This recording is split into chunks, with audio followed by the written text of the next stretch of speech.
मूल है। जीवन में निरंतर चलते रहना यानी गतिमान रहना आवश्यक है, क्योंकि हमारे लिए प्रवाह का विशेष महत्व होता है। समय का प्रवाह, श्वासों का प्रवाह और मस्तिष्क में विचारों का प्रवाह। यदि प्रवाह बाधित हो तो समस्या उत्पन्न होती है। ठीक उसी तरह से स्वास्थ्य के लिए उपयोगी होता है निरंतर रक्त का ठीक से प्रवाह होते रहना। यदि रक्त का प्रवाह ठीक से ना हो तो ये स्वास्थ्य समस्या का कारण बन सकता है। आज हम बात करने वाले हैं पेरिफेरल नर्व डिजीज के बारे में। आइए देखते हैं ये रिपोर्ट और समझ लेते हैं कि क्या होती है नसों की बीमारी, क्या होते हैं इसके कारण और किस तरह से इससे बचाव किया जा सकता है।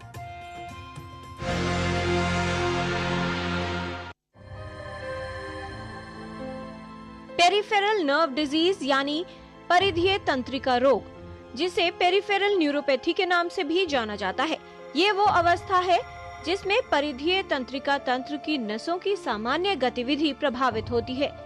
पेरिफेरल नर्वस सिस्टम तंत्रिकाओं का एक नेटवर्क या जाल है जो केंद्रीय तंत्रिका तंत्र से शेष शरीर को जोड़ता है।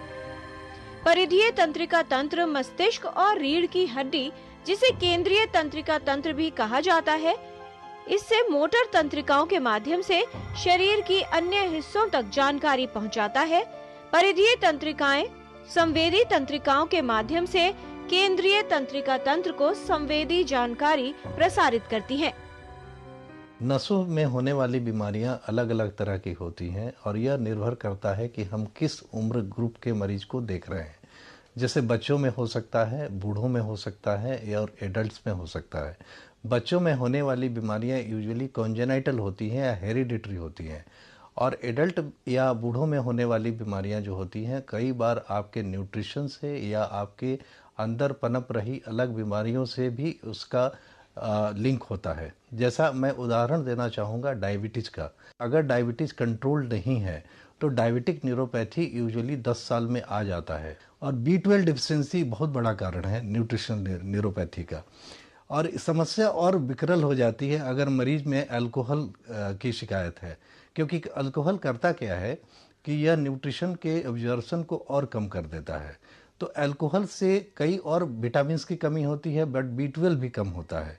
तो अल्कोहल, न्यूट्रिशनल डिफिशिएंसी और डायबिटीज, ये 3 बहुत ही महत्वपूर्ण कारण है। परिधीय तंत्र में प्रत्येक तंत्रिका या नस का एक विशिष्ट कार्य होता है, इसलिए रोग के लक्षण प्रभावित नसों के प्रकार पर निर्भर करते हैं। तंत्रिकाएं कई प्रकार में वर्गित होती हैं। मोटर नर्व्स, ये नसें मांसपेशियों की गति को नियंत्रित करती हैं। ऑटोनॉमिक नर्व, जो रक्तचाप, हृदय गति, पाचन और मूत्राशय जैसे कार्य को नियंत्रित करती हैं। और संवेदी कोशिकाएं, जो त्वचा से तापमान, दर्द, कंपन और स्पर्श जैसी अनुभूति प्राप्त करती हैं। पेरिफेरल नर्व डिजीज या पेरिफेरल न्यूरोपैथी होने पर अधिकतर व्यक्ति की पैरों की नसें सबसे पहले प्रभावित होती हैं। पेरिफेरल नर्व डिजीज से प्रभावित व्यक्ति को कई लक्षण उत्पन्न होते हैं।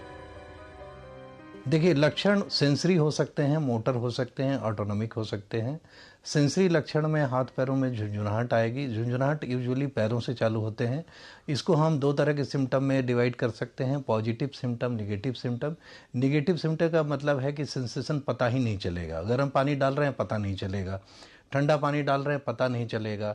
पॉजिटिव सिम्टम क्या है? ऐसा लगेगा कि हम कांटों पे चल रहे हैं, रुई पे चल रहे हैं, तो ये पॉजिटिव सिम्टम हो गया। कई बार ऐसा भी होता है कि पैर से चप्पल निकल गया, पता ही नहीं चला, या चप्पल पहनने जा रहे हैं तो पता नहीं चला, हाथों में दस्ताने पहन रहे हैं तो पता नहीं चला। तो न्यूरोपैथी के सिम्टम पहले पैरों में आएंगे, उसके बाद हाथों में आएंगे, और ये जो सिम्टम होते हैं ये धीरे धीरे बढ़ते रहते हैं। यदि ऑटोनॉमिक तंत्रिका प्रभावित हो तो व्यक्ति को मूत्राशय, पाचन और आंत्र समस्या हो सकती है। गर्मी के प्रति असहनशीलता और बहुत अधिक पसीना आने की समस्या हो सकती है, या ऐसा हो सकता है कि पसीना बिल्कुल न आए। रक्तचाप में परिवर्तन से चक्कर आना या हल्कापन महसूस होना जैसी समस्याएं भी व्यक्ति को हो सकती हैं। पेरिफेरल न्यूरोपैथी होने पर इलेक्ट्रोमोग्राफी और तंत्रिका चालन अध्ययन के अतिरिक्त रक्त परीक्षण, MRI का उपयोग कर इसके संभावित कारण को निर्धारित किया जाता है। न्यूरोपैथी के कारण व्यक्ति को दर्द हो सकता है, कई लोगों को अनिद्रा और अवसाद का अनुभव होता है और दोनों ही दर्द को बढ़ा सकते हैं। इस स्थिति को नियंत्रित करने के लिए विशेषज्ञ की सलाह अनुसार उपचार लिया जा सकता है। न्यूरोपैथी का विकार असहज है, लेकिन आजकल इसके उपचार के लिए कई उपयोगी विकल्प उपलब्ध हैं। सबसे जो कॉमन जांच हम करते हैं अपने लैब में, that is nerve conduction, EMG। Nerve conduction से पता चलता है कि नसें कितनी खराब हैं और नसों को कितने इलाज की ज़रूरत है और किस स्टेज पे बीमारी है, बीमारी इनिशियल स्टेज पे है या बीमारी एडवांस स्टेज पे है। और depending upon your science and symptoms आपका डॉक्टर ये डिसाइड करेगा कि आपको किस तरह के इलाज की ज़रूरत है। न्यूरोपैथी एक्यूट भी हो सकता है, न्यूरोपैथी सब एक्यूट भी हो सकता है। न्यूरोपैथी धीरे धीरे, जैसा मैंने डायबिटीज न्यूट्रिशन का एग्जांपल लिया, उसमें क्रॉनिक भी हो सकता है। तो इसकी जो परिभाषा है या इसका जो निदान है या जो इसका उपचार है, ये आपके न्यूरोलॉजिस्ट या आपके फिजिशियन डिसाइड करेंगे। परिधीय तंत्रिका रोग से बचाव के लिए आवश्यक है नियमित व्यायाम करना, शारीरिक सक्रियता बनाए रखना, संतुलित आहार का सेवन, शराब का सेवन न करना, धूम्रपान न करना और पैरों को चोट से बचाना। जो लोग मधुमेह से प्रभावित हैं, उनमें न्यूरोपैथी की संभावना अधिक होती है।